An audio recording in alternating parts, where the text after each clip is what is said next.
El contenido y las imágenes de este programa se difunden con fines noticiosos y de interés público. Además, los comentarios, opiniones y expresiones de sus invitados son responsabilidad exclusiva de ellos, de los productores de este programa, y no representan ni deben interpretarse como la opinión de este canal.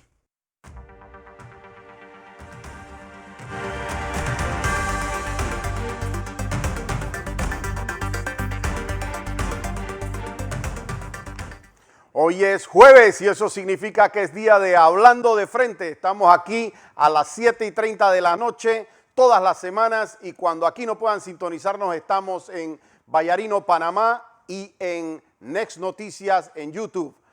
Hoy vamos a tocar varios temas de justicia, el caso de Blue Apple, vamos a tocar un poco del caso que estamos llevando del expresidente Martinelli, pero antes quiero referirme a algunos temas de carácter nacional que yo creo que es importante que hagamos algunos señalamientos por cómo le está yendo al país. El país perdió un grado en una calificación de una de las calificadoras importantes en materia económica y eso es malo. No es para alarmarnos porque es sabido que se iban a afectar las condiciones de los financiamientos, las evaluaciones que tenía Panamá financieramente porque se han afectado las de todo el mundo y las de todas las empresas a nivel global. Pero es grave que no entendamos la magnitud de que eso no agarre la curva hacia el lado contrario. ¿Y por qué hago este señalamiento? Porque aquí circuló un video de una joven, me parece que americana, puedo equivocarme en eso, pero me parece que era americana, en donde ella relataba con mucha tragedia lo que a ella le había ocurrido en Panamá cuando le hicieron hacer una cuarentena obligatoria en su viaje a Panamá. Y como yo he conocido un par de estos casos de cerca, pues quiero referirme a esto porque es momento ya de que el gobierno nacional, el Ministerio de Salud, pare estas medidas. Estas medidas no le están haciendo ningún impacto específico al virus. Y les digo por qué. Yo me he topado con personas que vienen de Sudamérica, que tienen la doble vacunación, que vienen con una prueba PCR, que le hacen hacer otra prueba en Panamá, es decir, en el aeropuerto, prueba nuestra, para asegurarnos que no haya algo falso en las pruebas de PCR, pero ya vienen con la doble vacunación, vienen con prueba PCR falsa y le hacen una prueba en el aeropuerto y aún así las mandan a aislamiento por varios días. Yo no podía creer cuando yo escuchaba semejante sandez, porque obviamente eso afecta el turismo de Panamá. Y el turismo de Panamá no es, y es bueno que se entienda, no es solo los hoteles. No es que solamente se afectó que ahora mismo tenemos una ocupación del 6-7% de los hoteles, con lo que ningún hotel puede mantener su operación. Es que cuando no viene ese turista, se afecta también el señor del transporte público, se afecta el comercio que no vende, se afecta el señor del restaurante, se afecta el señor de los bares. Ese turismo que no se termina viniendo a Panamá afecta a las aerolíneas aquí, a la gente de las agencias de viaje. Impacta de tal manera que si nosotros entendemos que ya nosotros sabemos que tenemos un virus, sabemos que el virus, esto no se sabía al principio, nosotros no podíamos hacer los mismos cuestionamientos a ningún gobierno hace un año y tanto porque se sabía muy poco del virus. Entonces, al principio, las acciones de contener, de aguantar, vamos a tratar de agarrar a la población y a tratar de que este virus no se expanda. Vamos a tratar de que no entre al país en la forma en que se debe. Vamos a tratar, hacía algo de lógica. Nosotros veíamos las acciones y habían algunas que hacían lógica. Pero cuando eso se empezó a extender en el tiempo, cuando ya la gente empezó a entender, hagas lo que hagas, va a tocar vivir con el virus. Entonces aquí lo que hay es que subir las medidas de protección, llámese mascarillas, llámese los controles en los almacenes, llámese la vacunación, llámese el distanciamiento social, llámese la concientización ciudadana, llámese lo que sea, pero no puede ser el encierro, porque el encierro no puede ser permanente. Y como no podemos tener un encierro permanente, entonces ya hay que soltar esa idea. Porque esta idea le está costando a comercios, le está costando a hoteles, le está costando a la actividad informal. Cuando aquí nosotros seguimos con estas cuarentenas, si a mí me dijeran, mira, en las cuarentenas ya están agarrando y todo el mundo para su casa y se metió y todo tranquilo y estamos evitando realmente que la gente se ponga junta, yo diría, bueno, vamos a hacerle todavía el tema, pero es mentira porque la gente ya anda toda junta durante el día hasta las 10 de la noche, hasta las 12 de la noche paseando el país para un lado y para el otro. Y es mentira que de 12 a 4 o de 12 o de 10 a 4 es que no se va a contagiar el virus. Eso no hace ningún sentido. Peor aún, todos los que sabemos qué hacen los jóvenes hoy en día. Los jóvenes no irán a la discoteca, pero se meten todos en una casa, igualitos 20, 30, 50 juntos, y ese están causando un problema grave con eso. En cambio, si se tomaran algunas medidas de prevención, se aprieta en la vacunación, se aprieta en la concientización, porque pienso que cada quien tiene que ser responsable. Ojo, yo no estoy diciendo que el virus se acabó y que vaya todo el mundo para la calle, no. El que entiende que cómo funciona el tema ya sabrá lo que tiene que hacer con sus mascarillas, sabrá lo que tiene que hacer con su distanciamiento, sabrá lo que tiene que hacer su auto guardado en la casa cuando no le es necesario salir. Pero cuando abren actividades de distinta naturaleza, entiéndase que si usted abre, por ejemplo, hasta las 12 se abrió el país y ya pudieron haber otras tandas de cine. Esas personas de tanda de cine contratan a ese personal que también puede gastar en un comercio. Si usted deja entrar el turismo acá y lo deja entrar en debida forma, sin incomodidades, pues abrirán más hoteles, vendrán más espacios en las aerolíneas, se contratará más transportistas, las empresas transportistas de turismo tendrán que volver a contratar a más personas para atender, los restaurantes atenderán a más personas. Pero si nosotros entendemos que la economía está agonizando y aparte de eso, pues le apretamos el cuellito, pues obviamente no va a terminar funcionando. Entonces, yo creo que llegó la hora ya de recapacitar en materia económica, parar este tema y más bien tratar de promover todas las actividades y todas las inversiones que se puedan, porque si no, el país en materia económica va a sufrir un despeñadero que nos va a ser muy difícil recoger. Segundo tema que hay que vigilar muy fuerte, que está pasando recientemente, es la crisis en la frontera con Panamá. Yo no tenía conocimiento del nivel de la gravedad de lo que está ocurriendo en la frontera con Panamá. Y Panamá tiene que tomar serias posiciones diplomáticas con Colombia y el resto de los países para que nos dejen de estar mandando todas estas crisis a nosotros y podamos de manera multilateral entre los diferentes países atender esta situación que no la puede atender como un embudo Panamá. Porque nosotros tenemos ya hoy día cerca de 20,000 personas apostadas en una frontera tratando de entrar a Panamá.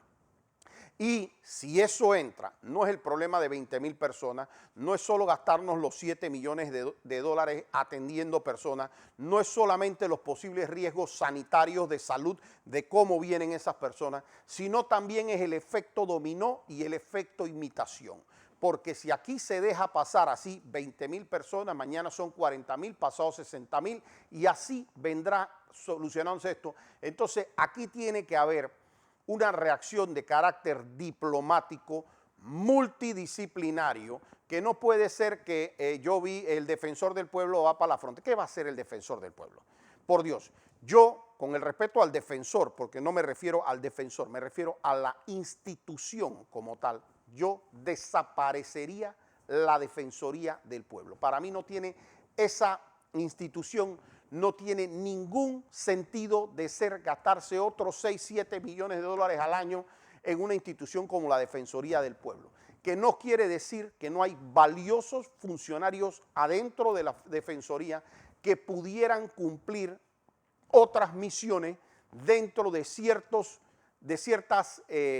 oficinas públicas en Panamá, como por ejemplo dentro del propio Ministerio Público o el órgano judicial, para poner esos abogados y esas personas a trabajar en sectores para que nosotros pudiéramos tener una justicia más rápida, un ministerio público que diera mejor respuesta.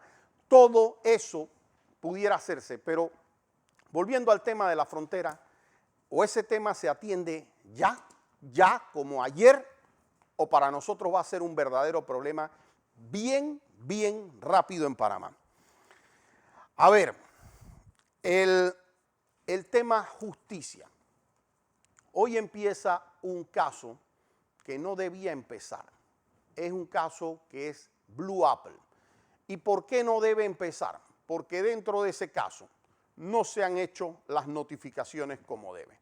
Se está trabajando sobre casos prescritos, pero la razón principal para mí como abogado por la que no debe empezar ese caso es porque está en un tribunal errado. ¿Y por qué un tribunal errado? Porque ese tribunal se crea después de la investigación. Nuestra Constitución, las convenciones que Panamá establece que usted no puede crear un juzgado posterior a los hechos. Usted siempre debe ser juzgado de acuerdo a hechos que estén relatados en la ley antes y por tribunales que estén constituidos antes. ¿Y por qué es esto? A ver, yo soy presidente de la República y usted va a ir, hay 3 juzgados, vamos a decir ejemplo, por supuesto hay más, estoy haciendo un mero ejemplo. Y usted va a ser juzgado por el juez 1, 2 y 3 porque usted es enemigo mío y yo lo proceso a usted. Entonces usted va al juzgado 1, 2 y 3 y yo pienso que usted tiene un chance de salir libre. ¿Yo qué hago entonces como presidente de la República? Agarro y me hablo con la persona en la corte y creo el juzgado 4. Y en el juzgado 4 nombro a mi mejor amigo de juez. Para ver, y el caso suyo lo mando al juzgado 4. Entonces, las posibilidades suyas de salir cuando yo le puse al juez 4, entonces las posibilidades suyas van a ser muy pocas porque usted va a poder decir misa y media y usted no va a tener la posibilidad de tener un juez imparcial. Entonces, eso es lo que la doctrina conoce como el derecho al juez natural.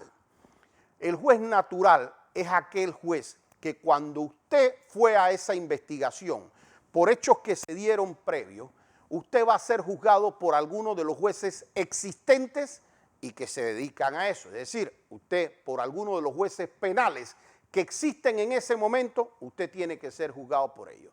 Yo no le puedo crear, con posterioridad a su investigación, no le puedo crear un juzgado a usted. Entonces, estos hechos de Blue Apple que se discuten son hechos 2013, 2014 y que empezaron investigaciones creo que en el 2015, si mi memoria no me es infiel, le crean un juzgado que si yo no me equivoco fue creado aproximadamente en el 2016 o 2017. Y se crea este juzgado que pasó a ser lo que era en su momento el juzgado 18 para atender ciertas causas. Crear el juzgado no tenía nada de malo, está bien crear más juzgados. Lo que ese juzgado no podía atender era causas que fueran anteriores a su creación. Entonces resulta ser que como el sistema inquisitivo fue cambiando hacia el acusatorio, entonces se fue desapareciendo el juzgado 1, el 2, el 3, el 5, el 6, el 7, el 8, y así fueron pasando. Todas estas causas importantes de alguna manera quedaron casualmente en el juzgado 3 de descarga penal, que era el antiguo juzgado 18. o sea, el que crearon como juzgado 18. Entonces, si yo fuera la juez Valoisa Martínez y la juez conoce el derecho como yo lo conozco también, ella tendría que decirlo número uno. No, señor, ese es un caso que debate hechos anteriores a mi creación como juzgado. Yo no puedo juzgar ese caso. No lo puedo hacer porque cuando los hechos sucedieron, mi juzgado no estaba creado. Eso, que yo lo voy a desarrollar en otro programa, es un tema que es un tema constitucional. ¿Y para qué está hecho de nuevo? Para que a usted, cuando están los juzgados creados, usted va a 10 juzgados y hay una persona de poder que considera que usted no lo puede condenar con los 10, que no le vaya a crear entonces el 11 y le pone ahí un amigo y manda su caso para allá. Porque entonces usted no está teniendo la posibilidad de una justicia imparcial, de un juez natural, y a usted se le está de alguna manera privando de todo eso. Entonces, a partir de eso y a partir de que no se han hecho notificaciones y que aquí se han querido hacer rupturas procesales que no caben y que el Ministerio Público sigue presionando como siempre, vamos a hacer esto y la otra y la otra y la otra cuestión. Después ellos oyen y oigan esto, graben este programa, hoy es día 3 o 4 de agosto, la verdad que ahora hasta perdí la fecha, pero estamos por ahí. Graben este programa porque ese expediente va a ir a una nulidad. Entonces nosotros aquí avisamos nulidades que iban a pasar en los casos el caso Moncada, en el caso de H&H, en el caso de Finmecánica, en el caso... Todo eso se anunciaron las nulidades que iban a hacer y en efecto pasaron. ¿Y qué decían después? Es culpa de los abogados. Los abogados buscan tecnicismo. No, ayer lo puse en un Twitter previo a que esto arranque para que el día de mañana, cuando se dé esa nulidad, se sepa quiénes la causaron. Entonces, el fiscal Aurelio Vázquez con el fiscal Adesio Mojica, valga mencionar que el fiscal Adesio Mojica ha estado vinculado a varias de estas nulidades y creo que Aurelio también. Entonces, ya deberían aprender que no lo pueden seguir haciendo por satisfacer un capricho mediático. Primero porque le terminan haciendo un daño a su caso, le terminan haciendo un daño a la confianza pública que el día de mañana termina diciendo, pero ¿por qué se cae el caso? Otro caso que se cae porque no hicieron caso, porque se les dijo y ustedes hicieron exactamente lo que les dio la gana y eso causa nulidades. Voy al caso Pinchazo. Este caso, miren, nosotros hemos pedido, porque yo la verdad es que por esas curiosidades me puse a revisar, nosotros tenemos en la oficina un sistema por medio del cual nosotros guardamos todos los archivos de todo lo que está relacionado a ciertos casos, de cierto perfil o de ciertas cuestiones para nosotros tomarlo. Entonces yo tengo la manía que cuando yo voy a contrainterrogar, yo tengo una persona que me descarga a mí los audios de los testimonios, los audios de las personas que rindieron declaraciones juradas, mando a que me dicten las declaraciones juradas y me las pongan en un audio y yo me duermo con esos audios y yo voy en el carro con esos audios cuando me van manejando y yo voy con eso, cada vez que voy a caminar, lo que sea, me pongo el audio y así yo me sé lo que dijo ese testigo, lo he oído como 60 veces, yo me lo sé 10 veces mejor que él. Pero el otro día, por esas curiosidades, yo me pongo a escuchar los audios de lo que decía la fiscalía y lo que decía la parte querellante también cuando salíamos de audiencias hace 2 años. Y ojalá o esta televisora o cualquier medio de comunicación se dé a la tarea de decir qué era lo que decían los querellantes y qué decía la fiscalía cuando salían de las audiencias, todo porque parece que fuera copiar y pegar. Exactamente lo mismo. Ya ahí se están agarrando y se están reconociendo los correos, ahí ya están saliendo conversaciones, aquí se veían las conversaciones privadas de todo el mundo, ahí ya fulana reconoció el correo y tal y cual. Generan un espectáculo y nosotros salíamos diciendo no tienen absolutamente nada. Aquí lo que tenemos son archivos que han sido modificados, aquí tenemos archivos que han sido que fueron creados en la computadora del ex director del Consejo Nacional de Seguridad. Lo que tenemos es un testigo protegido que ha sido comprado. Lo que tenemos son CDs con sellos rotos. Lo que tenemos son archivos alterados. Al punto que aquí salió un archivo, que fue uno, ahora van a salir más, pero fue uno de los archivos que fue importantísimo. ¿Por qué? Primero porque llamaba la atención, porque era supuestamente un correo entre el testigo protegido y la periodista Siria Miranda de TVN, que valga la aclaración inmediata, el correo no era real. Es decir, no había mandado ese correo a Siria Miranda, de acuerdo a la propia declaración del testigo y a lo que sale en la pericia. Pero ¿cómo nosotros, porque no creas que son demasiado inteligentes, ellos guardan supuestamente en un CD, en una USB, guardan disco duro, etcétera, guardan supuestamente los correos que sacaron de un correo electrónico llamado brad507pty.com. Cuando hacen los volcados de ese correo, eso se hace, el primero se hace el 14 de agosto del año 2014 y supuestamente contenía los correos. Pero el problema es que no tenía correo, lo que tenía era archivos de PDF, imágenes y Word que decía que eran los correos. Pero uno de esos correos era de Siria Miranda. ¿Pero qué fecha tenía el correo? El correo tenía fecha de marzo del 2015. Entonces nosotros, era la pregunta evidente, ¿cómo va a haber un correo de marzo del 2015 en ese disco si supuestamente ese disco se guardó en el 2014? Es imposible que haya un correo del 2015 si supuestamente se guardó en el 2014. Entonces, la grandísima explicación que dio el correo, sin embargo, el supuesto correo decía Siria Miranda o smiranda@tvn.com, o sea, tenía todo el detalle como si fuera un correo real, y el testigo protegido dijo que él lo falseó, que era falso y que se había hecho el encabezado, pero que era el único falso que él había hecho. Y tenía el loguito de Google y tenía todo hecho. Pero esa era la confianza que tenía. Entonces, cuando ustedes oigan, porque esto es como cuando viene una persona y se ha cometido un homicidio y entonces usted ve que de repente viene alguien corriendo y dice, ya, aquí tengo un cuchillo, encontré el cuchillo, como si hubiera agarrado el arma homicida. Y entonces usted le dice, sí, pero lo que pasa es que el señor murió fue de 2 balazos. Entonces el cuchillo no te sirve para nada. ¿Y a dónde tú encontraste ese cuchillo? No, yo lo encontré como a 5 kilómetros de acá. ¿Y eso qué tiene que ver con esto? No sé, yo encontré un cuchillo. Entonces, eso que la Fiscalía tiene, la Fiscalía nos tiene a nosotros leyendo casi 4.000 páginas. Ellos se van saltando las páginas que quieran. El otro día fueron tan absurdos y tan ridículos que dijeron que 200 páginas la iban a quitar porque no la podían leer.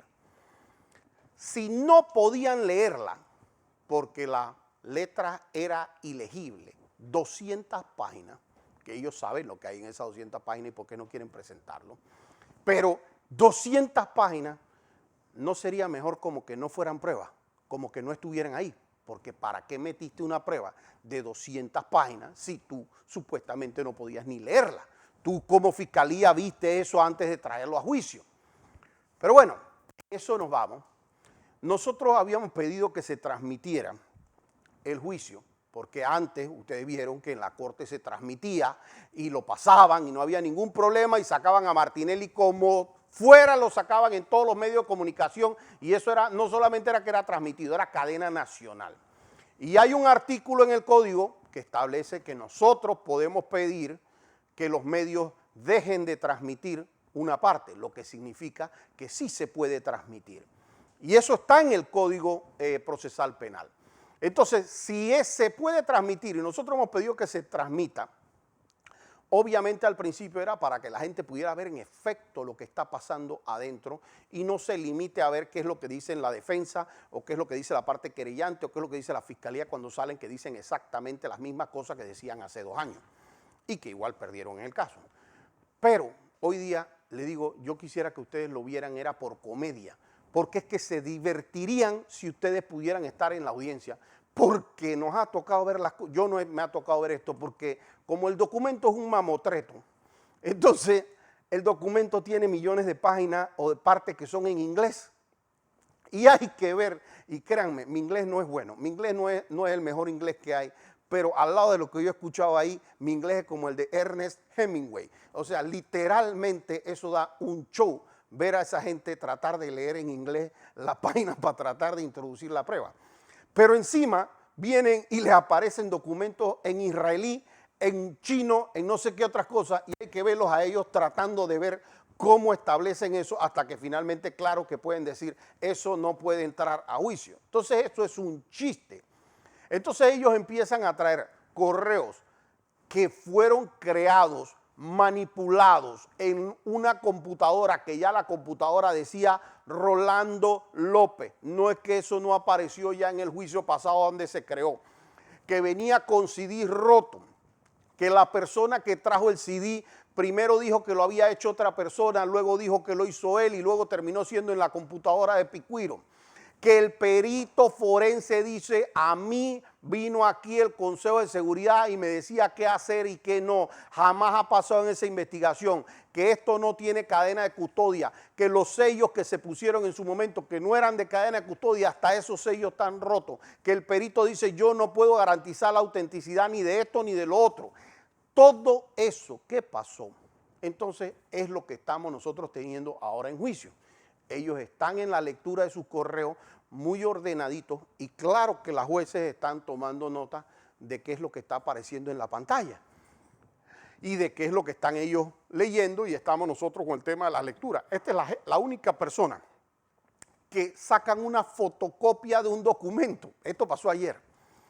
Una fotocopia de un documento y en el sello de la fotocopia uno aparece a la izquierda y el otro aparece a la derecha.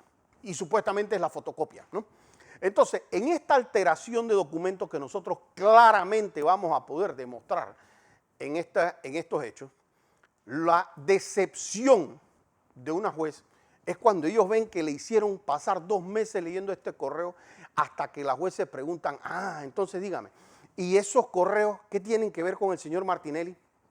¿Eso salió de la cuenta de Ricardo Martinelli? No. ¿Y eso lo encontraron en la computadora de Ricardo Martinelli? No, tampoco. ¿En el celular, en la casa de Ricardo Martinelli? No.